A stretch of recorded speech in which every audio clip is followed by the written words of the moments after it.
안녕하십니까. 은혜로운 특송 감사드립니다. 오늘 특별히 우리 미국 애리조나에서 오신 우리 데이비 킴 선교사님 가정과 함께 예배드려서 감사를 드립니다. 오늘 말씀은 고린도전서 제13강 모든 일을 사랑으로 행하라. 모든 일을 사랑으로 행하라입니다. 고린도전서 16장입니다. 마지막 장, 오늘 책거리입니다. 요절 16장 14절인데 같이 한번 14절 같이 읽겠습니다. 시작. 너희 모든 일을 사랑으로 행하라. 기도하죠. 하나님 아버지, 허물진 죄인들 버리지 아니하시고 독생자 예수님을 내어 주시기까지 사랑하셔서 그의 참 죽으심을 통해서 우리의 죄사함 주시고 영원한 생명 주신 것 참으로 감사드립니다. 날마다 이 기본적인 은혜가 우리 심령에 차고 넘치게 도와주시고 감사함으로 우리 주님을 섬기는 종들 되게 하시기를 간절히 기도합니다. 주님께서 참 고린도전서 말씀을 풍성하게 허락하신 것을 감사합니다. 오늘 마지막 챕터인데 은혜 주시고 말씀을 잘 깨달아 알도록 도와주십시오. 예수님의 이름으로 기도합니다. 아멘.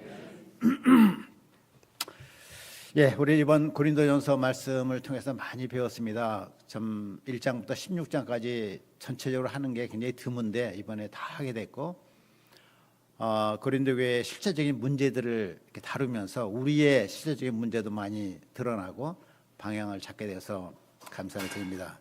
저는 개인적으로 고린도전서의 그 유명한 구절들, 아주 잘 알려진 말씀들이 많이 있는데 그것을 많이 인용하고 이렇게 써요. 그런데 고린도전서 말씀을 공부하면서 그 컨텍스트 내에서, 그 흐름 문맥 내에서 말씀을 이해하니까 훨씬 새롭고 깊이가 있고 그런 은혜를 많이 받았습니다. 특별히 사도 바울이 그 교회를 사랑하는 마음을 우리가 많이 느끼지 않습니까? 교회의 유익을 위해 하라, 공동체 유익을 위해 하라는 말씀을 많이 하고 특히 12장, 14장에서 그런 말씀을 반복하셨습니다. 또 지난주에 우리가 여호와를 사랑하는 말씀을 수양의 주제 2강으로 배웠습니다. 여호와를 사랑한다, 하나님을 사랑한다는 것은 막연한 것이 아니죠. 하나님이 우리에게 보내주신 동역자님들, 우리 형제 자매님들을 사랑하는 것, 하나님이 우리에게 이루어주신, 이들과 같이 신앙생활 하라고 이루어주신 교회 공동체를 사랑하는 것이 하나님을 사랑하는 것입니다. 오늘 고린도전서 마지막 말씀을 하러 가신 하나님께 감사드립니다. 성경 말씀을 바르게 읽고 깨닫는 것은 천만 금보다도 더 귀한 일. 왜 그렇죠? 여기에 우리의 이 세상에서 삶과 영원한 생명이 달려있기 때문에 그렇습니다. 오늘 이 시간 하나님께서 우리에게 겸손한 마음과 깨닫는 마음을 주시기를 간절히 원합니다. 자, 1절 2절 같이 한번 읽겠습니다. 1절 2절 시작. 성도를 위하는 연보에 관하여는 내가 갈라디아 교회들에게 명한 것 같이 너희도 그렇게 하라. 첫날에 너희 각 사람이 수입에 따라 모아두어서 내가 갈 때 연보를 하지 않게 하라. 감사합니다. 여기서 연보는 영어로 컬렉션인데 모금 또는 헌금 이런 뜻입니다. 본문에서는 예루살렘 교회를 위한, 거기를 돕기 위한 구제 헌금을 의미합니다. 당시 예루살렘 교회는 기근이 자주 있었습니다. 기근 외에도 예루살렘의 특징이 무엇이죠? 대도시잖아요. 대도시에는 항상 어떤 문제가 있냐면 가난한 사람들, 빈민 계급들이 있습니다. 그래서 이들을 돕는 것이 항상 대도시의 중요한 이슈였어요. 우리가 아다시피 서로 자기 것을 자기 것이라고 주장하지 않은 유무상통의 공동체가 예루살렘에 제일 먼저 생긴 것도 여기에 그 이유가 있습니다. 바울 당시에도 예루살렘에 기근이 있었습니다. 이 사실이 알려지자 여러 교회가 자발적으로 자원하여서 그 교회를 돕고자 나섰습니다. 고린도 교회도 그러한 결정을 했습니다. 그런데 구체적으로 헌금을 어떻게 모으면 좋을지, 그리고 그 물질을 어떻게 예루살렘 교회에 전달하는 것이 좋은지를 잘 몰랐어요. 그래서 바울에게 편지를 보내어서 바울 사도님, 이 문제에 대해서 좀 말씀해 주세요 하였습니다. 그래서 본문이 이렇게 시작해요. 성도를 위하는 연보에 관하여는, 너희들이 그 문제에 썼는데 그 문제에 대한 답을 내가 지금 주겠다 하는 뜻입니다. 첫째, 사도 바울이 이미 갈라디아 교회들, 갈라디아 교회는 어떤 교회죠? 갈라디아, 비시디아, 안디옥, 이고니온, 루스드라, 더베, 바울이 1차 전쟁 때 개척한 교회들이죠. 이미 갈라디아 교회들에게 명한 바가 있어요. 그 명한 바가 무엇이죠? 매주 첫날에 각 사람이 수입에 따라 헌금을 하라 하는 식으로 방향을 주었습니다. 그런 방향같이 너희도 그렇게 하라. 이렇게 이제 말씀을 하고 있습니다. 여기서 매주 첫날은 안식일 다음 날 첫날을 말합니다. 초기 신자들은 그리스도의 부활을 기념하여 안식일 다음 첫날을 그날에 주일에 모여서 예배를 드렸습니다. 그 주일날에 헌금을 하라 하는 것입니다. 그래서 바울이 고린도에 도착했을 때 막 서둘러서 급히 헌금을 하는 일이 없도록 해달라는 부탁을 했습니다. 급하게 헌금을 하는 것의 문제점이 무엇이 있을까요? 마음을 들이기가 어려운 거죠. 갑자기 마음 준비가 안 되잖아요.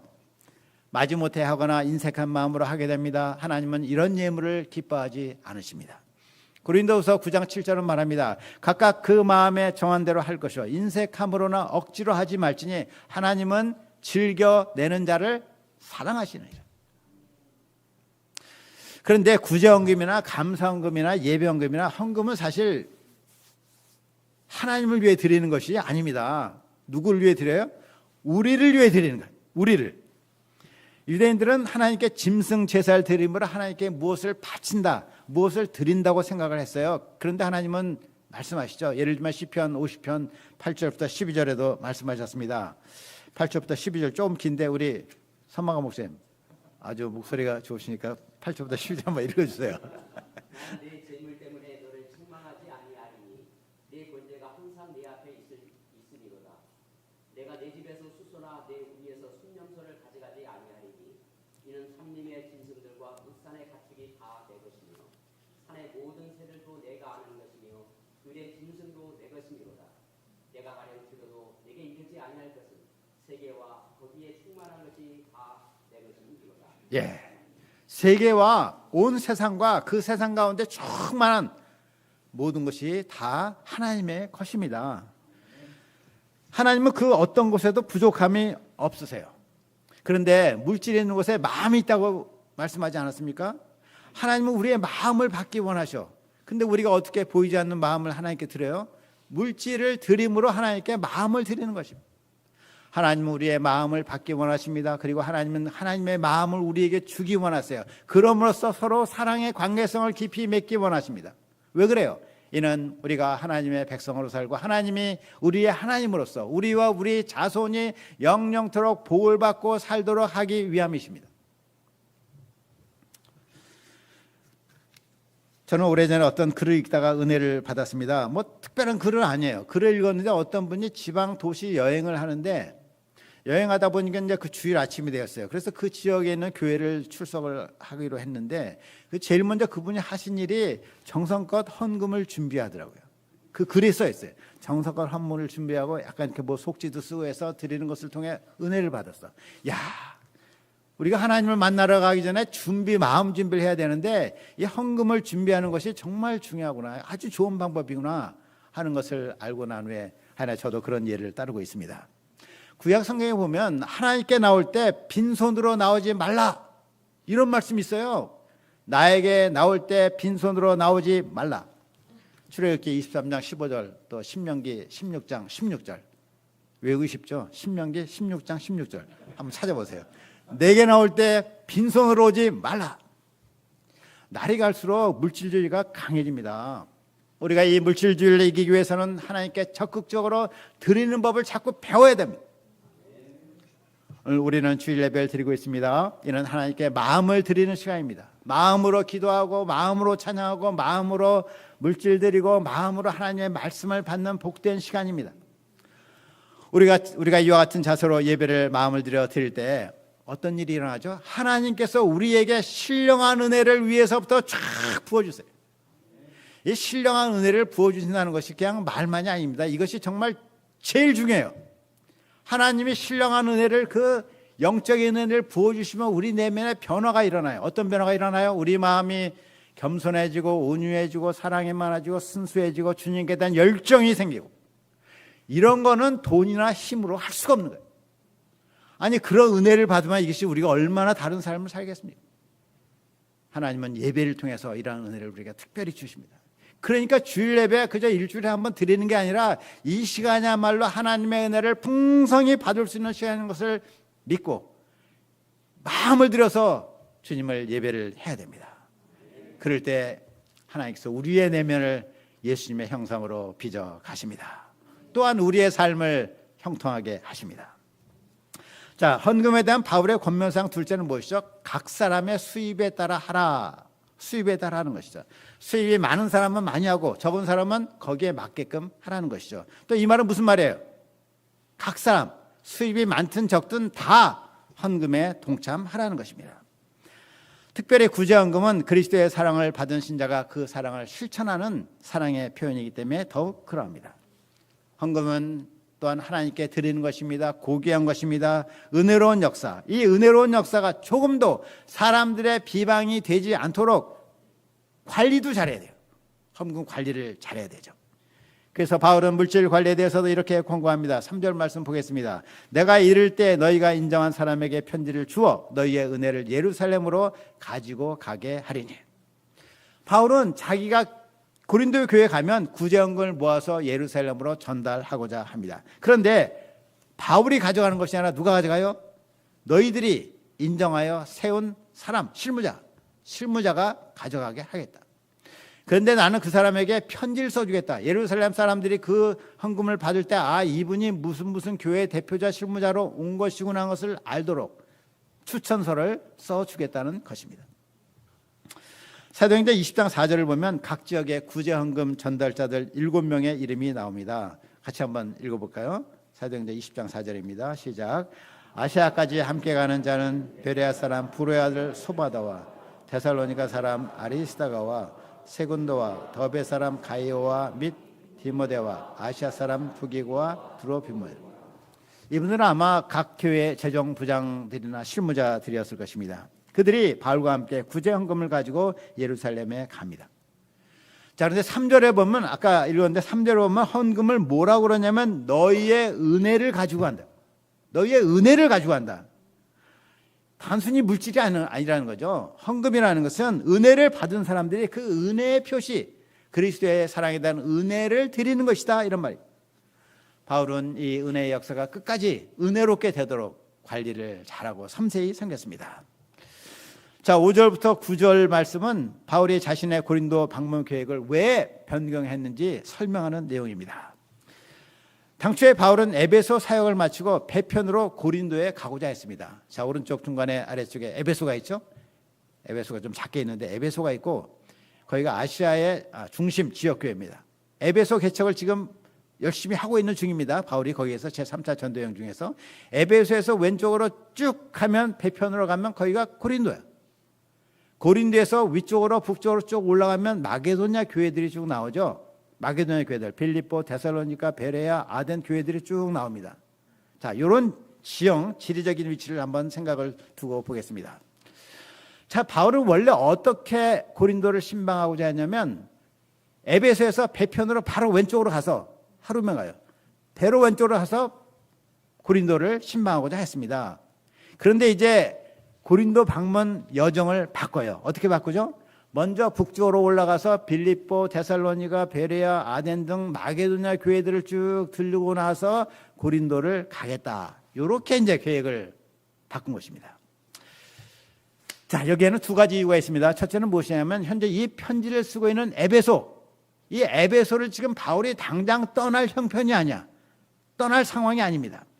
하나님께서 광대하고 유효한 복음의 문을 활짝 열어주셨습니다. 두란노 서원을 중심으로 한 제사 영상 역사가 활발하게 일어나고 아시아에 사는 모든 사람들이 복음을 듣기까지 되었습니다. 우상을 섬기던 자, 마술을 하던 자가 자기의 서적들을 불태우는 큰 회개의 역사가 일어났습니다. 한편 복음 역사가 활발한 만큼 아데미 여신을 섬기는 자들의 방해 공작, 핍박도 심했습니다. 그래서 바울은 지금 에베소를 비울 형편이 못 되었습니다. 에베소에 좀 더 머물며 하나님의 역사를 지키고자 하였습니다. 둘째는 당초에는 고린도를 잠시 경유, 패싱하고자 했었는데 이제 마게도냐를 거쳐가서 어차피 여행하기 어려운 겨울에 거기에 도착해가지고 거기서 장기간 있으면서 고린도 성도들을 돕고자 하였습니다. 실제로 바울은 이 계획대로 실행합니다. 마게도냐를 거쳐 고린도에 AD 57년 늦가을 경에 도착해서 3개월 머무르면서 고린도 성도들을 돕고 그동안 그 유명한 로마서를 집필합니다. 자, 바울이 자신의 여행 변경 계획을 이처럼 소상히 밝히는 이유가 무엇일까요? 원활한 소통을 위한 것입니다. 당시 고린도에는 바울을 대적하는 사람들도 많았습니다. 작은 일에도 오해를 받기가 쉬운 상황이었어요. 바울은 이런 그들을 잘 이해하고 섬세하게 소통하며 섬겼습니다. 소통이 중요하죠. 겸손한 마음으로 소통하면 이해가 됩니다. 그런데 이해가 안 되면 뭐가 돼요? 오해가 돼요. 오해가 쌓이면 다툼이 됩니다. 우리도 하나님의 역사를 통역하는 가운데 작은 일이라도 자주 소통할 수 있기를 기도합니다. 자, 사도 바울이 당초 계획과 달리 에베소에 더 머물러 있게 되자 그는 먼저 디모데를 고린도로 보냈습니다. 이에 바울은 디모데와 관련하여서 고린도 성도들에게 부탁을 합니다. 10절, 11절 말씀, 우리 형제인들이 10절, 11절 한번 읽겠습니다. 시작. 디모데가 이르거든 너희는 조심하여 그리고 두려움 없이 너희 가운데 있게 하라. 이는 그도 나와 같이 주의를 힘쓰는 자임이라. 여러분 누군지 그를 멸시하지 말고 평안히 보내어 내게로 오게 하라. 나는 그가 형들과 함께 오기를 바랍니다. 자, 특히 11절을 보니까 바울이 우려하는 바가 있죠. 뭘 우려합니까? 디모데가 고린도에 가서 평안히 있지 못할 수도 있겠구나. 그가 멸시를 받을 수도 있겠구나. 그가 잘못하면 박대를 받고 쫓겨날 수도 있겠구나. 이런 우려를 지금 하고 있잖아요. 그런데 고린도 후서를 보면 실제로 바울이 우려했던 대로 그대로 일이 됩니다. 디모데가 고린도 교회의 문제를 돕기에는 역부족이었습니다. 자, 12절은 아볼로에 대한 내용입니다. 형제 아볼로에 대해는 그에게 형제들과 함께 너희에게 가라고 내가 많이 권하였으되 지금은 갈 뜻이 전혀 없으나 기회가 있으면 가리라. 아볼로가 누구죠? 알렉산드리아 출신 유대인으로 어떤 사람? 성경에 능통한 사람이었습니다. 그가 AD 52년경, 지금 바울이 편지 쓰는 약 5년 전에 에베소에 왔었습니다. 그때 그는 예수님의 복음을 잘 모르고 요한의 세례만 알았습니다. 이런 그를 누가 데려다가 가르쳤죠? 브리스길라와 아굴라가 데려다가 복음을 잘 가르쳤어요. 브리스가 아굴라는 평신도인데 이 소위 풀타임 스텝을 가르쳤어요. 그래갖고 아볼로가 복음을 깨닫고 나서 뭘 했어요? 그가 고린도로 간 거예요. 고린도에 가서 바울 이후에 고린도 책임 목사가 되어서 교회를 능력 있게 섬겼습니다. 바울이 에베소에서 이 편지 고린도전서 쓸 때는 그때는 다시 아볼로가 에베소에 와 있는 상태입니다. 그래서 고린도에서 아볼로를 보내달라고 요청이 왔습니다. 이에 바울은 디모데가 고린도에 가니까 아볼로 지금 고린도에 이 디모데하고 아리스토하고 가는데 당신도 좀 같이 가 하고 여러 번 권했다는 거예요. 권했는데도 그가 일체 가고자 한 마음이 없다. 그는 안 가겠다고 분명히 말했습니다. 우리가 아다시피 당시 고린도 교회는 분쟁이 있었습니다. 바울파, 아볼로파, 게바파, 그리스도파가 나눠서 다투고 있었어요. 아마 아볼로를 추종하는 사람들이 우리 아볼로 목사님을 좀 보내주세요 했던 것 같아요. 자기 세력이 커지고 이제 주도권을 잡으니까. 아볼로는 그런 상황 가운데 뛰어들어서 이 분쟁에 휘말리고 싶지 않았습니다. 자기 세력을 막 키우고자 하지 않았습니다. 다만 하나님이 해결해 주시기를 기도했습니다. 또한 현재 불같이 일어나는 에베소 역사에 동역하기로 하였습니다. 아볼로는 지혜롭고 신중한 종이었습니다. 바울도 당시 최고 권위의 사도였지만 일방적으로 명령하지는 않았습니다. 동역자인 아볼로의 입장을 잘 이해하고 그의 결정을 수용하였습니다. 자, 13절, 14절 요절이 있는 말씀인데요. 13, 14절 같이 한번 읽겠습니다. 시작. 깨어 믿음에 굳게 서서 남자답게 강건하라. 너희 모든 일을 사랑으로 행하라. 자, 13, 14절 우리가 지금 읽었는데 15절부터 끝까지 24절까지는 마지막 인사예요. 마지막 안부를 전하는 것입니다. 그래서 13절, 14절이 실상 사도 바울의 고린도전서 마지막 권면이요 그의 유언적인 명령입니다. 자, 그것이 무엇입니까? 첫째는 깨어 믿음에 굳게 서서 남자답게 강건하라. 유혹과 시험이 많은 세상에서 깨어 있으라는 거죠. 영적 긴장을 놓치지 말라는 것이죠. 우리가 영적 긴장을 놓치지 않고 깨어있기 위해서는 어떻게 해야 됩니까? 말씀과 기도에 전념해야 되죠. 그런데 혼자서 말씀과 기도에 힘쓰는 것은 쉽지가 않습니다. 그래서 우리는 성도의 교제가 필요합니다. 적극적으로 모임에 참여하는 것이 중요해요. 모임에 참여하는 것은 괜히 내 시간 뺏기는 것이 아니라 함께 모여 말씀 중심으로 교제하고 기도하는 가운데 내가 깨어있게끔 하는 그러한 중요한 모임인 것입니다. 우리는 날이 갈수록 개인주의화 되어가는 시대에 살고 있습니다. 이런 시대에 우리는 모이기를 패하는 어떤 사람들과 같이 하지 않고 오직 서로 모이기를 힘쓰므로 깨어있어야 되겠습니다. 남자답게 강건하라 하니까 나는 자매니까 해당이 안 되는구나 이렇게 생각하잖아요. 근데 우리 어떤 시니어 사모님은 이 말씀을 연료들을 잡고 투쟁하신 분도 있어요. 남자답게라는 것은 꼭 남성적으로 하라는 것이 아니라 굳세고 강하게 하라는 것이죠. 자매님들도 믿음에 있어서는 굳세고 강해야 됩니다. 그렇게 믿음에 서서 어떤 도전이나 장애물에도 흔들리지 말라는 것입니다. 자, 둘째는 모든 일을 사랑으로 행하라. 여기서 사랑은 아가페 사랑을 말하죠. 지난 13장에서 배웠듯이 모든 은사 중에 또 모든 덕목 중에 으뜸 뭐죠? 사랑입니다. 사랑이 없으면 아무 유익도 없고 사랑 없이 아무리 행해도 자기가 아무것도 아닙니다. 바울은 모든 일을 사랑으로 행하라는 말씀으로 그의 권면을 마무리합니다. 고린도 교회에 여러 심각한 문제가 있었지만 그 최종 솔루션은 하나님을 믿고 모든 일을 사랑으로 행하라는 것입니다. Do everything you do in love. 모든 일을 사랑으로 행하라. 얼마나 분명한 방향입니까? 고린도 성도들에게나 오늘 사는 우리에게. 자, 그러면 우리가 어떻게 모든 일을 사랑으로 행할 수가 있을까요? 오래전에 제가 시카고에 계신 어떤 선교사님으로부터 카드를 받았습니다. 아마 생일 축하 카드였던 것 같아요. 저는 잘 생일 축하를 기억을 잘 못하는데 하여간에 받았습니다. 근데 그 카드의 첫면에 이런 글자가 크게 프린트가 되어 있었습니다. Let everything you do be done in love. 오늘 말씀의 제목인 모든 일을 사랑으로 행하라의 영어 문장이었죠. 그 말씀이 은혜가 되었습니다. 근데 우리가 주로 보는 NIV 번역은 Do everything in love 이렇게 능동태 문장으로 쓰여 있어요. 근데 이 문장을 보면은 Let everything be done in love. 모든 일이 사랑으로 되어지게 하라는 수동체 문장이에요. 이 말씀이 저에게 마음에 다가왔습니다. 우리 힘으로는 모든 일을 사랑으로 할 수가 없는데 하나님께서 해주시도록 기도하는 의미가 들어있었기 때문입니다. ESV나 킹제임스나 NAS나 전부 수동태로 영어로 번역이 되어 있습니다. 그렇습니다. 우리 힘으로는 아가페적인 사랑을 할 수가 없습니다. 누가 이런 사랑을 할 수가 있죠? 아가페가 되신 하나님만이 할 수가 있죠. 그래서 하나님은 무슨 일을 하셨습니까? 당신의 영인 성령을 우리에게 보내주셨어요.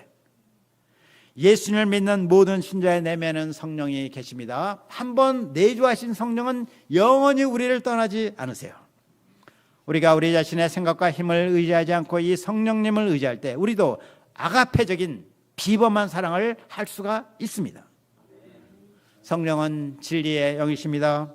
우리가 진리인 하나님의 말씀을 붙들고 순종하고자 간절히 기도할 때 성령께서 우리를 통해 일하십니다.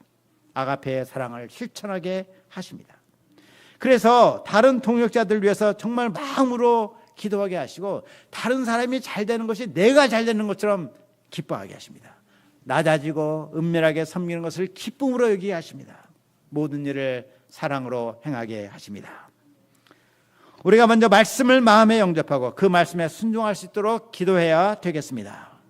그런 가운데 이러한 놀라운 성령의 은혜를 날마다 체험할 수 있기를 기도합니다. 자, 마지막으로 15절부터 18절은 스데바나와 그와 함께 에베소를 신방한 동역자들에 대한 내용입니다. 15, 16절 이 두 절 말씀 우리 자매님들이 한번 읽어주시겠습니다. 시작. 형제들아, 스데바나의 집은 곧 아가의 첫 열매요 또 성도 섬기기로 작정한 줄을 너희가 아는지라.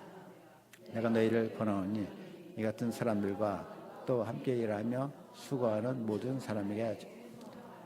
스데바나가 누구라고 하죠? 아가의 첫 열매라고 되어 있죠. 아가의 첫 열매, 곧 바울의 첫 양이고 고린도 교회의 믿음의 조상입니다. 그는 바울이 세례를 준 몇 안 되는 사람 중에 하나입니다. 그는 바울이 고린도를 떠난 직후부터 아볼로가 오기까지, 또 아볼로가 에베소로 간 이후에 고린도 교회의 평신도 스텝 목자 역할을 한 사람입니다. 그는 성도 섬기기로 작정한 사람이에요. 어려운 상황에서도 책임자로 섬기기로 결단한 분이시죠. 우리 종로예배 이아브람 목사님 같은 분입니다. 평신도이지만 이 어려운 십자가를 지기로 결단하셨잖아요. 그는 성도 섬기로 이렇게 작정했습니다. 바울은 고린도 성도들에게 이런 스데바나의 수고를 알고 잘 순종하도록 명합니다. 17, 18절입니다. 내가 스데바나와 부두나도와 아가이고가 온 것을 기뻐하노니 그들이 너희의 부족한 것을 채웠습니다. 그들이 나와 너희 마음을 시원하게 하였으니 그러므로 너희는 이런 사람들을 알아주라. 고린도에 있던 스데바나와 다른 두 동역자 부두나도와 아가이고가 에베소의 바울을 찾아왔습니다. 바울은 이들의 방문을 받고 너무나 기뻤습니다. 고린도 교회 성도들은 바울이 에베소 개척을 시작했을 때 물질 지원을 했었습니다. 시간이 지남에 따라 물질이 부족한 상황이 되었습니다. 그때 마침 이들이 와서 그 부족한 것을 보충하였습니다. 이들은 모두 평신도 목자들로 자기 생활하기에도 바쁜 사람들이었습니다. 그러나 헌신적으로 교회를 섬겼습니다. 직장에 휴가를 내고 에베소 신방도 온 것입니다. 바울은 이러한 동역자를 인해 마음이 시원하고 큰 힘을 얻었습니다. 잠언서 25장 13절은 말합니다. 같이 한번 이 말씀 읽어보겠습니다. 시작. 충성된 사자는 그를 보낸 이에게 마치 추수한 날에 얼음 냉수 같아서 그 주인의 마음을 시원하게. 충성된 사람은 그 주인의 마음을 시원하게. 추수해 본 적 있어요? 그 늦여름에 그 땡볕에 추수하다가 이 시원한 물을 마시면 얼마나 시원합니까? 자, 충성된 사람은 변함없이 우직하게 하나님께 충성합니다. 마땅히 할 일을 합니다. 사람들이 알아주든 안 알아주든 신경 쓰지 않습니다. 신실합니다. 이런 사람이 하나님의 마음을 시원하게 해주는 사람입니다. 어떤 분을 생각하면 마음이 시원하지 않고 좀 답답한 그런 경우도 있잖아요. 좀 무겁기도 하고. 저는 이아브람 목사님 생각하면 마음이 시원해요. 무슨 일을 같이 하든지 믿을 수가 있어. 아니, 항상 믿을 수가 있는 동역자가 있는 것이 얼마나 귀합니까? 우리가 하나님의 마음을 시원하게 해드리는 충성스러운 동역자들이 되기를 기도합니다. 19절과 20절은 성도들의 문안입니다. 아시아의 교회들이 너희에게 문안하고 아글라와 브리스가와 또 그 집에 있는 교회가 주 안에서 너희에게 간절히 문안하고 모든 형제도 너희에게 문안하니 너희는 거룩하게 입맞춤으로 서로 문안하라. 아시아, 지금은 아시아가 엄청 크지만 그 당시 아시아는 이제 터키 서쪽에 있는 소아시아 지역을 말했습니다. 아시아에 있는 교회들, 어느 교회죠? 아시아에 있는 교회들, 에베소 교회, 골로새, 라오디게아, 히에라볼리 이런 교회들입니다. 이런 교회 성도들이 고린도 성도들에게 문안합니다. 또 바울을 위해 목이라도 내어주고자 했던 아굴라와 브리스가 그리고 그 집에 있던 교회가 문안합니다. 문안한다는 것이 무엇을 하는 것일까요? 이는 자기의 사정을 알리고 상대방의 안부도 묻고 평안을 기원하는 것, 이것이 문안하는 거 아니겠습니까? 서로 피차에 잘 알고 기도해 주는 것입니다. 요즘은 점점 개인화되어 가고 있어서 서로 관계성을 깊이 맺지 못하는 경우가 많습니다. 카톡 문자 보내거나 그냥 인스타에 사진 몇 개 올리는 것으로 대신합니다. 교회 성도들 간에도 어떨 때는 주일 예배 때나 얼굴 한번 보는 경우가 많아지고 있어요. 그러나 이런 시대 가운데 우리는 서로 자기의 삶을 알리고 또 상대방의 사정도 알고 기도해주는 문안하는 공동체가 되어야 되겠습니다. 21절부터 24절 끝까지는 바울의 개인적인 인사입니다. 21절 보겠습니다. 나 바울은 친필로 너희에게 문안하노니. 자, 20절까지는 뭐예요? 대필로 쓴 것이야. 대필. 바울이 시력이 나빠서 대필했다는 해석도 있습니다. 그런데 실상 당시에는 대필이 통상적이었어요. 편지는 대필이 통상적이었습니다. 서양의 종이가 전래된 것이 처음이 AD 한 800년대고 본격적으로 종이가 전래된 것이 AD 1200년경 그때입니다. 바울 당시 주로 양피지를 사용했습니다. 양피지는 구하기도 어려웠고 비쌌습니다. 연필이나 펜을 구하는 것도 쉽지 않았습니다. 그래서 전문 필사자들이 있었어요. 구두로 불러주면 필사자가 쓰고 맨 나중에 몇 줄 친필로 썼습니다. 바울 자신도 편지 마지막에 친필로 그들에게 문안하며 말합니다. 22절입니다. 만일 누구든지 주를 사랑하지 아니하면 저주를 받을지어다. 우리 주여 오시옵소서. 만일 누구든지 주를 사랑하지 않으면 저주를 받을지어다. 이 말씀을 문맥을 떠나 읽으면 좀 의아한 생각이 들어요. 사랑하지 않으면 저주를 받는다? 사랑을 강요할 수 있는가 하는 생각이 들지 않습니까? 물론 이 말씀은 우리를 위해서 십자가에 달려 죽으신 예수님, 우리를 정말 너무너무 사랑하셔서 자기의 생명을 주신 예수님을 생각할 때 이 예수님을 사랑하지 않는 자는 저주밖에 받을 게 뭐가 있냐, 뭐 이렇게 해석하기도 합니다. 그런데 이 말은 지금 고린도 내의 음행과 분쟁과 사도권에 대한 도전과 무질서를 끊임없이 일으키는 소위 하나님을 대적하는 그 사람들을 바울은 염두에 두고 말을 하는 것입니다. 그들은 하나님의 교회를 파괴하는 자들입니다. 고린도 후서를 보면 실제로 이 편지에도 불구하고 디모데는 별 성과 없이 에베소로 돌아옵니다. 그래서 이 사태를 해결하고자 바울이 직접 고린도를 방문해요. 그런데 바울 자신도 고린도 성도들의 박대를 받고 고통스러운 마음으로 돌아옵니다. 이에 바울이 소위 눈물의 편지를 그들에게 보냅니다. 회개를 촉구합니다. 고린도 성도들이 결국 회개에 이르게 됩니다. 바울이 현재 이 편지를 마무리하는 이 순간에도 여러 사람들이 바울을 대적하여 고린도 교회를 어지럽게 하고 있었던 것입니다. 그런데 그런 교회이지만 그들에 대한 바울의 마음이 어때요? 23, 24절 같이 한번 읽겠습니다. 시작. 주 예수 그리스도의 은혜가 너희와 함께하고 나의 사랑에 그리스도 예수 안에서 너희 무리와 함께할지어다. 바울은 변함없이 그들을 사랑하였습니다. 나의 사랑이라고 그래요. 나의 사랑. My love to all of you. 그들 모두에 대한 바울의 개인적인 사랑을 말합니다. 바울은 그들을 여전히 사랑했습니다. 그는 빌립보 교회 성도들에게도 이렇게 말한 적이 있습니다. 내가 예수 그리스도의 심장으로 너희를 얼마나 사모하는지 하나님이 내 증인이시라. 모든 것을 보시는 하나님이 증인이라고 말할 정도로 성도들에 대한 그 심장, 그 그리스도의 심장으로 그들을 사랑했습니다. 사랑이야말로 목자의 필요 충분 조건입니다. 사도 바울은 지식이 많고 용맹한 목자이었지만 그 이전에 모든 것을 사랑으로 행한 사랑의 목자였습니다. 결론적으로 바울은 고린도 성도를 향한 사랑이 충만했습니다. 그는 예수님의 뜨거운 심장을 소유한 사랑의 사도였습니다. 우리도 믿음에 굳게 서서 모든 일을 사랑으로 행하는 사랑의 목자들이 될 수 있기를 간절히 기도합니다. 기도하겠습니다. 하나님 아버지, 고린도전서 말씀 충만히 허락하시고 이 풍성한 말씀을 통해 많은 은혜 받게 하신 것을 감사합니다. 오늘 말씀 마지막 정리하는 바울의 유훈, 그의 참 권면을 생각할 때 우리가 믿음에 굳게 서서 정말 이 예수님의 뜨거운 심장으로 사랑으로 행해야 됨을 배웁니다. 주님께서 저희를 긍휼히 여기시고 날마다 우리가 성령 의지하는 가운데 사랑의 사람으로 성장하도록 축복하여 주시옵소서. 감사하고 예수님의 이름으로 기도했습니다. 아멘.